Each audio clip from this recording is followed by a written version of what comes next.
Assalamualaikum warahmatullahi wabarakatuh. Pernahkah Anda mengalami ini? Setiap pagi lutut terasa berat, langkah mulai goyah, dan kepala seperti tertutup kabut, padahal Anda sudah berhenti makan daging, tidak lagi minum kopi, dan setiap hari makan sayur? Keluhan seperti ini sudah sering saya dengar. Banyak pasien usia lanjut yang datang dengan wajah penuh tanya. Mereka merasa sudah hidup bersih, sudah meninggalkan semua yang berbahaya, tapi justru tubuh mereka terasa makin lemah. Tidak sedikit yang berkata, "Dok, saya sudah makan sehat, tapi kenapa setiap bangun tidur lutut saya kaku?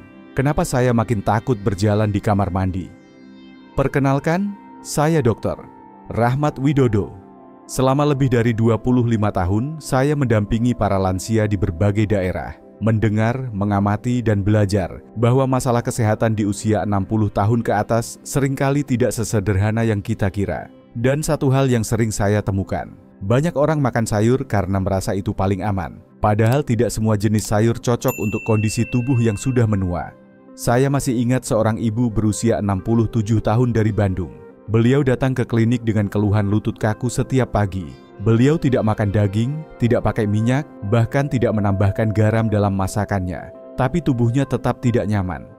Setelah kami telusuri, ternyata yang beliau konsumsi hampir setiap hari justru 3 jenis sayur yang bisa memperburuk sirkulasi dan mengganggu kerja saraf-saraf kecil. Mungkin terdengar bertentangan dengan pemahaman umum kita.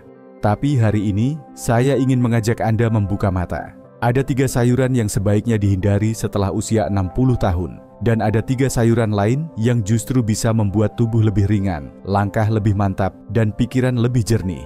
Sebelum kita bahas satu persatu, izinkan saya bertanya, apakah akhir-akhir ini Anda merasa tubuh Anda mulai sulit diajak kerja sama? Jika iya, mungkin bukan karena Anda kurang sehat, tapi karena Anda belum tahu apa yang perlu dihentikan. Ada satu pertanyaan yang sering muncul di benak para lansia, meskipun mereka jarang mengatakannya secara langsung. Saya sudah makan bersih, sudah tidak makan daging, sudah rutin minum air putih, tapi kenapa badan saya tetap terasa berat? Kenapa lutut saya masih nyeri dan jalan makin goyah? Pertanyaan ini sangat penting, karena di baliknya tersembunyi satu kenyataan. Tubuh kita berubah seiring usia. Setelah melewati usia 60 tahun, metabolisme melambat, aliran darah ke ujung kaki dan tangan tidak lagi secepat dulu, dan saraf kecil menjadi lebih sensitif terhadap peradangan halus yang mungkin tak kita sadari. Sayangnya, banyak orang mengira bahwa cukup dengan makan sayur dan menghindari gorengan, semua keluhan akan hilang. Padahal tidak begitu. Beberapa jenis sayuran yang terlihat sehat ternyata justru bisa memperparah kondisi ini, apalagi bila dikonsumsi setiap hari tanpa tahu dampaknya. Saya pernah menemui beberapa pasien yang merasa bingung. Mereka rajin makan salad, rutin minum jus sayur, bahkan tidak menyentuh garam sedikit pun. Tapi tetap merasa kaki mudah pegal, susah bangun dari duduk, dan sulit tidur nyenyak. Setelah diperiksa, bukan karena kekurangan olahraga atau usia semata, melainkan karena jenis sayuran yang mereka konsumsi justru memicu gangguan di sirkulasi halus dan sistem saraf. Itulah kenapa hari ini kita perlu berhenti sejenak, dan bukan sekadar bertanya, apakah saya sudah makan sehat, tapi mulai bertanya, apakah makanan yang saya anggap sehat ini benar-benar cocok untuk tubuh saya yang sekarang? Mari kita bahas satu persatu. Banyak orang mengira bahwa mengganti nasi dengan kentang putih adalah langkah sehat. Bahkan tak sedikit lansia yang berkata, "Saya tidak makan nasi lagi, Dok. Sekarang saya hanya makan kentang kukus." Pernyataan ini terdengar logis, apalagi jika kita melihat kentang sering dianggap sebagai makanan diet ala barat yang lebih ringan. Namun kenyataannya, bagi tubuh usia 60 tahun ke atas, kentang putih bisa menjadi salah satu penyebab tersembunyi dari keluhan yang dirasakan. Kentang putih memiliki indeks glikemik yang sangat tinggi. Artinya saat masuk ke tubuh, kentang cepat sekali diubah menjadi gula darah. Lonjakan ini tidak hanya memengaruhi kadar gula, tetapi juga memicu peradangan ringan yang menyerang pembuluh darah kecil, khususnya di telapak kaki, lutut, dan bagian otak yang mengatur keseimbangan.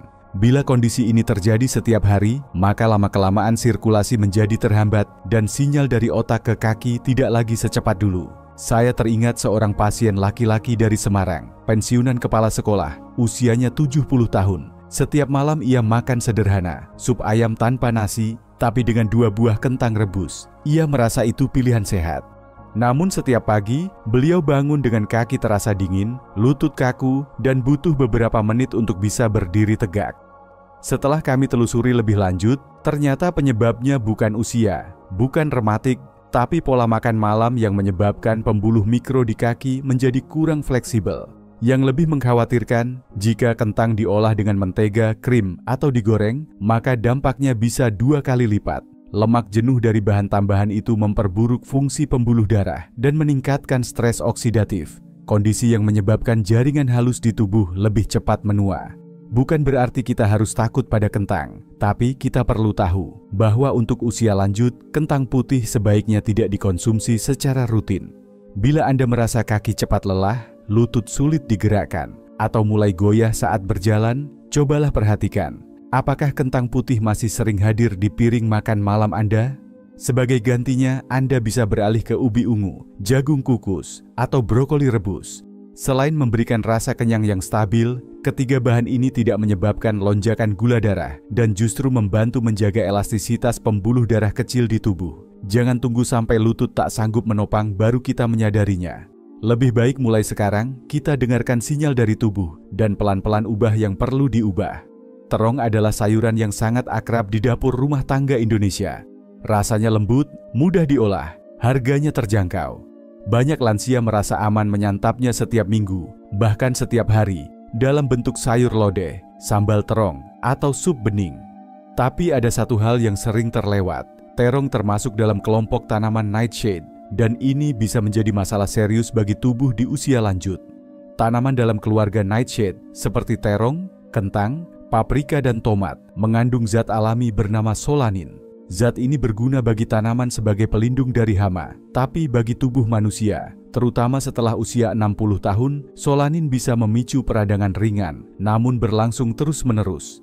Efeknya tidak langsung terasa seperti alergi, tapi secara perlahan, ia dapat menyebabkan sendi terasa kaku, pinggang nyeri tanpa sebab jelas, atau bahkan refleks yang melambat. Saya teringat seorang pasien perempuan dari Solo, Ibu Listiani, usia 66 tahun. Beliau masih aktif berkebun dan sering memasak sendiri. Saat datang ke klinik, beliau mengeluh sulit membungkuk dan lututnya bengkak tiap pagi.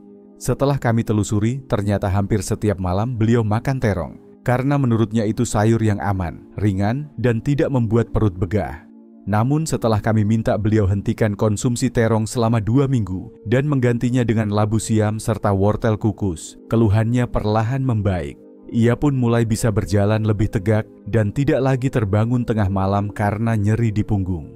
Mengapa hal ini bisa terjadi? Karena di usia lanjut, sistem kekebalan kita lebih sensitif. Peradangan kecil yang sebelumnya bisa ditoleransi tubuh, kini justru menjadi penyebab gangguan keseharian. Saraf kecil di sekitar lutut, pinggul, dan tulang belakang bisa mengalami iritasi ringan akibat zat seperti solanin. Dan karena proses ini berlangsung diam-diam, banyak orang mengira itu hanya bagian dari tua. Padahal belum tentu. Kadang yang dibutuhkan bukan obat, melainkan jeda. Jeda dari makanan yang diam-diam memperberat sendi dan memperlambat gerak. Jika Anda merasa langkah mulai lambat, pinggul mulai nyeri saat duduk lama, atau sulit menyeimbangkan tubuh saat turun tangga, cobalah amati apakah terong masih rutin muncul di meja makan Anda. Sebagai alternatif, Anda bisa menggantinya dengan labu siam, buncis, atau kembang kol kukus. 3 pilihan ini lebih ringan bagi saraf dan tidak mengandung solanin. Menjadi tua bukan berarti harus hidup dalam batas. Tapi untuk bebas bergerak di usia lanjut, kita perlu lebih bijak memilih apa yang masuk ke tubuh, termasuk sayuran yang selama ini dianggap aman. Banyak orang menyukai paprika karena warnanya yang cerah dan citra, makanan sehat yang melekat padanya. Dalam beberapa keluarga, paprika hijau bahkan menjadi pelengkap tetap dalam salad, tumisan, atau isian roti lapis. Namun, tidak semua jenis paprika memberikan efek yang sama bagi tubuh, terutama setelah usia 60 tahun. Hal yang jarang disadari adalah bahwa paprika hijau merupakan versi muda dari paprika merah atau kuning, dan justru mengandung kadar zat pelindung alami yang lebih tinggi. Paprika hijau mengandung lektin dalam kadar yang relatif tinggi. Lektin adalah protein yang diproduksi tanaman sebagai sistem pertahanan. Namun pada manusia, terutama pada sistem pencernaan yang mulai melemah karena usia, lektin bisa menempel pada dinding usus dan menyebabkan iritasi mikro. Lama-kelamaan, kondisi ini dapat memicu gangguan yang disebut usus bocor, leaky gut. Saat usus tidak lagi mampu menyaring zat dengan baik, muncullah respons imun ringan tapi berlangsung terus-menerus, dan inilah yang berdampak pada sendi, keseimbangan, bahkan kejernihan berpikir. Saya teringat seorang bapak dari Tasikmalaya, Pak Jajang, 68 tahun. Beliau setiap pagi mengonsumsi salad sayur dengan tambahan paprika hijau mentah. Beliau tidak punya riwayat penyakit serius, tapi sering merasa goyah saat berdiri dan sulit fokus saat membaca. Setelah kami sarankan untuk berhenti mengonsumsi paprika hijau dan menggantinya dengan paprika merah matang selama 2 minggu, perubahan mulai terasa. Pikirannya lebih jernih, perut tidak lagi begah, dan yang paling penting, langkahnya menjadi lebih mantap. Masalah paprika hijau bukan hanya pada kandungan lektinnya, tetapi juga cara mengolahnya. Paprika hijau sering dikonsumsi dalam keadaan mentah atau hanya ditumis sebentar, sehingga zat lektin tidak sempat rusak. Sedangkan paprika merah, kuning, atau oranye yang sudah matang secara alami memiliki kadar lektin jauh lebih rendah dan mengandung lebih banyak vitamin C serta beta-karoten yang baik untuk sistem kekebalan dan penglihatan. Kalau akhir-akhir ini Anda sering merasa kembung meskipun makan sayur atau merasa cepat lelah meskipun tidak banyak aktivitas, bisa jadi saluran pencernaan Anda sedang mengalami gangguan ringan. Dan bisa jadi penyebabnya justru berasal dari paprika hijau yang selama ini Anda anggap sehat. Kita sering mengira tubuh kita kuat menahan semua, padahal ia hanya diam, menunggu kita sadar dan mulai lebih peka. Apakah kita sudah cukup mendengarkan bahasa tubuh sendiri? Tidak perlu khawatir, karena kita tidak kekurangan pilihan. Cobalah ganti paprika hijau dengan versi yang matang. Atau, bila ingin lebih aman, gunakan bahan lokal seperti daun kelor muda atau kacang panjang kukus. Keduanya lebih ramah bagi usus dan tetap memberikan nutrisi penting bagi tubuh lansia. Menjaga keseimbangan dan kejernihan pikiran bukan hanya soal olahraga atau obat. Kadang, perubahan kecil di piring makan jauh lebih berpengaruh daripada yang kita bayangkan. Kita baru saja membahas 3 jenis sayuran yang tampak biasa, bahkan sering dianggap sehat, tapi ternyata bisa memberi dampak besar terhadap tubuh lansia. Kentang putih, terong, dan paprika hijau, 3 nama yang sering muncul di meja makan banyak keluarga Indonesia, bisa jadi penyebab mengapa lutut terasa makin berat, perut sering begah, atau tubuh makin mudah goyah. Bukan berarti Anda harus berhenti total dari semua yang Anda sukai. Tapi semakin bertambah usia, tubuh kita juga semakin jujur. Tubuh kita tidak lagi sanggup menerima semua jenis makanan seperti waktu masih muda. Dan jika kita terus mengabaikan sinyal-sinyal kecil yang muncul, nyeri ringan, kaki lemas, punggung kaku, maka bisa jadi tubuh mulai kelelahan menghadapi peradangan ringan yang datang setiap hari. Mungkin Anda tidak pernah menyangka bahwa apa yang Anda anggap sehat justru menjadi beban bagi tubuh. Tapi tenang saja, karena kabar baiknya kita tidak perlu bingung. Ada banyak pilihan sayur yang justru bisa memperkuat tubuh dari dalam, mendukung kerja saraf, menjaga fleksibilitas sendi dan memperlancar aliran darah ke otak. Tubuh lansia bukan hanya butuh makanan yang bersih, tapi juga yang tepat. Dan kadang, kita baru menyadari kesalahan setelah tubuh memberi sinyal berulang kali. Tapi tidak ada kata terlambat, setiap perubahan kecil tetap berarti. Lalu, apa saja pilihan sayur yang aman, ramah bagi sendi dan saraf, serta bisa menjadi sumber kekuatan baru di usia 60 tahun ke atas? Sekarang, mari kita lanjutkan ke bagian yang paling penting, 3 jenis sayuran yang sebaiknya Anda makan lebih sering setelah usia 60 tahun. Kita mulai dari yang paling sederhana dan sering ada di dapur, tapi sering diremehkan, wortel. Di banyak dapur rumah, wortel sering hanya dianggap sebagai pelengkap, dipotong kecil dalam sup, dicampur sedikit ke dalam sayur bening, atau digunakan untuk mempercantik warna masakan. Tapi bagi tubuh orang lanjut usia, wortel bukan sekadar pelengkap di piring. Ia adalah sayuran yang sederhana, namun menyimpan kekuatan besar bagi otak, penglihatan, dan keseimbangan tubuh. Wortel kaya akan beta-karoten, yaitu zat yang oleh tubuh diubah menjadi vitamin A. Vitamin ini sangat penting untuk menjaga kesehatan retina, terutama bagian makula, yang membantu kita melihat detail dan membedakan warna dengan jelas. Setelah usia 60 tahun, penurunan fungsi penglihatan sering terjadi tanpa disadari. Mata kabur, sulit membaca, atau tidak bisa melihat jelas saat cahaya redup. Jika dibiarkan, kondisi ini tidak hanya mengganggu aktivitas harian, tapi juga meningkatkan risiko terjatuh karena salah memperkirakan jarak. Saya pernah mendampingi seorang ibu dari Klaten, Ibu Partini, usia 65 tahun. Beliau mengeluh sulit mengenali wajah orang yang datang berkunjung, sering salah meletakkan barang, dan merasa ragu setiap kali hendak turun tangga. Setelah ditelusuri, ternyata pola makannya hampir tidak mengandung sayur berwarna, terutama wortel. Saya sarankan beliau menambahkan 1 genggam wortel kukus setiap sore, dikonsumsi hangat tanpa tambahan garam atau gula. 2 minggu kemudian, beliau datang kembali dengan wajah lebih cerah dan cerita yang membuat hati lega. Sekarang saya bisa melihat wajah cucu saya dengan jelas, Dok, dan saya tidak takut lagi berjalan sendirian di halaman. Selain menjaga mata, wortel juga mendukung kesehatan pembuluh darah kecil dan saraf sensorik di kaki. Dengan begitu, pesan dari otak bisa sampai lebih cepat ke otot-otot kaki, membantu tubuh merespons cepat saat berjalan, berdiri, atau menjaga keseimbangan. Bukan hanya itu, antioksidan alami dalam wortel juga membantu menurunkan peradangan ringan yang sering menjadi penyebab sendi terasa nyeri atau kaku. Cara terbaik mengolah wortel adalah dengan mengukusnya sebentar atau memanggang dengan sedikit minyak zaitun. Jangan direbus terlalu lama karena panas berlebih dapat merusak kandungan vitamin larut lemak seperti A dan K. Mulailah dari yang sederhana. Jika minggu ini Anda belum makan wortel, cobalah tambahkan 1 potong kecil ke dalam menu makan malam. Anda mungkin akan terkejut dengan perubahan yang dirasakan tubuh Anda. Tapi menjaga mata dan saraf kaki saja belum cukup. Tubuh juga butuh aliran darah yang bersih ke seluruh otak, dan disitulah brokoli diam-diam bekerja. Di pasar tradisional, brokoli mungkin bukan sayuran yang paling banyak dibeli. Warnanya hijau pucat, bentuknya tidak terlalu menarik, dan harganya sedikit lebih tinggi dari sayur biasa. Tapi untuk tubuh lansia, brokoli termasuk sayuran yang bekerja tenang tapi dalam, memberi manfaat di bagian tubuh yang sering kita abaikan. Pembuluh darah kecil di otak dan sendi. Satu hal yang membuat brokoli istimewa adalah kandungan senyawa bernama sulforafan.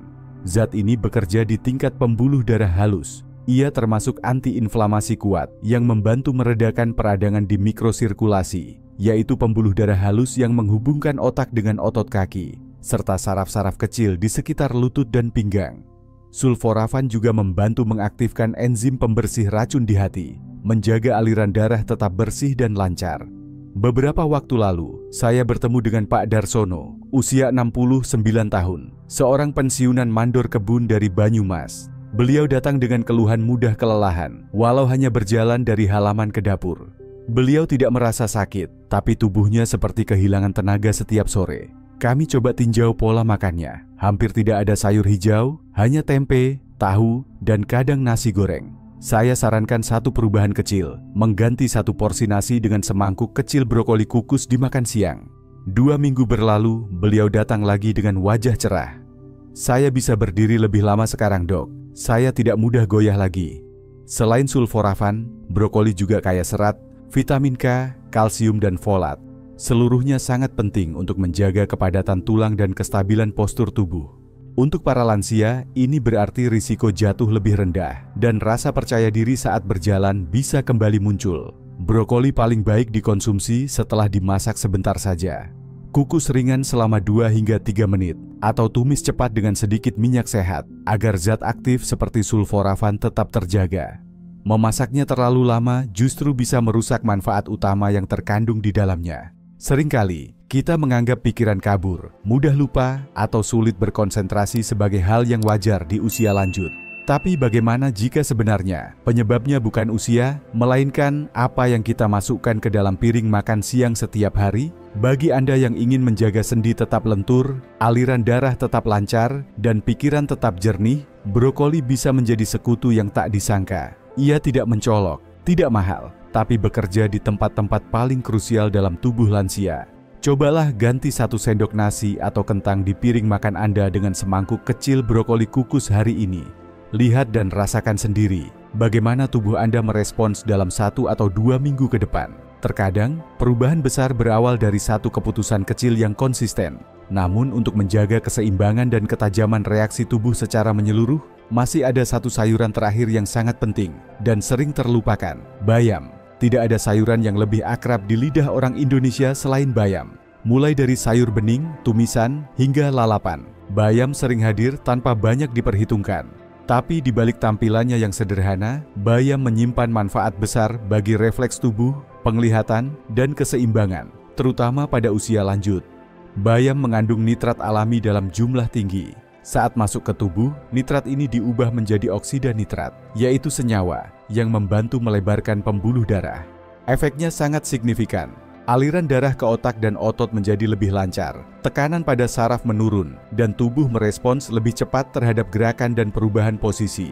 Inilah sebabnya mengapa bayam sangat bermanfaat bagi lansia yang mulai merasa lambat saat berjalan atau ragu saat menuruni tangga. Saya pernah merawat seorang ibu dari Majalengka, Ibu Sulastri, 71 tahun. Beliau tidak punya keluhan penyakit berat, tapi merasa tubuhnya sering terlambat bereaksi.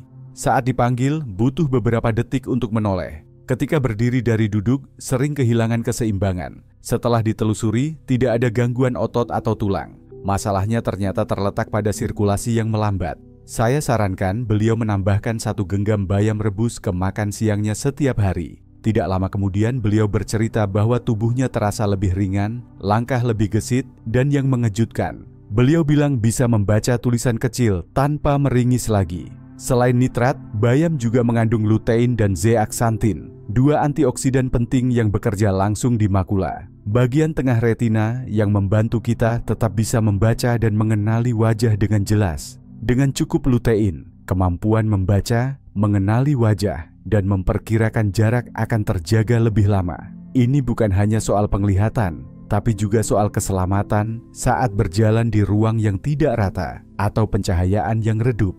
Bayam juga kaya akan magnesium dan vitamin K, 2 nutrisi penting untuk menjaga stabilitas tulang dan ketenangan sistem saraf. Namun, seperti sayuran lainnya, cara memasaknya harus diperhatikan. Kukus sebentar atau tumis ringan dengan sedikit minyak sehat akan menjaga kandungan nutrisinya tetap optimal. Jika Anda ingin refleks tetap tajam dan penglihatan tetap jelas tanpa harus mengandalkan suplemen, bayam bisa menjadi langkah pertama yang murah, mudah, dan penuh manfaat. Mungkin jawabannya bukan pada obat, tapi justru pada semangkuk sayur yang selama ini kita anggap biasa. Setelah kita membahas bersama 3 sayuran yang sebaiknya dihindari dan 3 sayuran lain yang justru sangat bermanfaat bagi tubuh lansia, kini saatnya Anda mengambil langkah kecil dari rumah. Anda tidak perlu menunggu tubuh benar-benar lelah untuk mulai berubah. Kadang perubahan paling sederhana seperti mengganti kentang dengan brokoli atau menambah bayam ke dalam makan siang bisa membawa perubahan besar hanya dalam beberapa minggu. Apakah Anda termasuk yang rutin mengonsumsi paprika hijau setiap minggu? Jika ya, apakah Anda pernah merasa perut begah, sulit fokus, atau langkah jadi tidak stabil? Bagikan pengalaman Anda di kolom komentar. Kami ingin tahu bagaimana tubuh Anda bereaksi dan pengalaman Anda bisa menjadi pelajaran penting bagi orang lain. Kentang putih, terong, dan paprika hijau bukan musuh. Tapi setelah usia 60 tahun, tubuh Anda butuh makanan yang tidak hanya terlihat sehat, tapi juga sesuai dengan kondisi metabolisme yang berubah. Di sisi lain, wortel, brokoli, dan bayam, meski murah, mudah ditemukan, dan sering dianggap biasa, ternyata menyimpan kekuatan luar biasa. Ketiganya mendukung kerja sistem saraf, menjaga keseimbangan tubuh, mempertajam penglihatan, serta memperlancar aliran darah ke bagian-bagian penting yang sering kita abaikan. Kesehatan di usia lanjut tidak selalu datang dari hal besar, tapi dari konsistensi memilih yang tepat, 1 piring, 1 pilihan kecil setiap harinya. Saya percaya, setiap gigitan adalah cara tubuh berbicara dengan kita. Ketika Anda memilih dengan sadar, tubuh pun akan menjawab dengan kekuatan yang baru. Kalau Anda merasa video ini bermanfaat, mohon klik tombol suka, bagikan ke sahabat seusia Anda, dan jangan lupa subscribe agar tidak ketinggalan video edukasi berikutnya. Saya juga ingin mendengar pengalaman Anda. Apakah Anda rutin mengonsumsi salah satu dari 3 sayur yang tadi kita bahas? Atau justru merasa lebih baik setelah menghindarinya? Silakan tulis di kolom komentar. Komentar Anda bukan hanya berarti untuk kami, tapi juga bisa membantu orang lain yang sedang mencari jawaban yang sama. Terima kasih sudah mendengarkan hingga akhir. Semoga langkah kecil hari ini menjadi awal tubuh yang lebih kuat dan pikiran yang lebih jernih. Sampai jumpa di video berikutnya.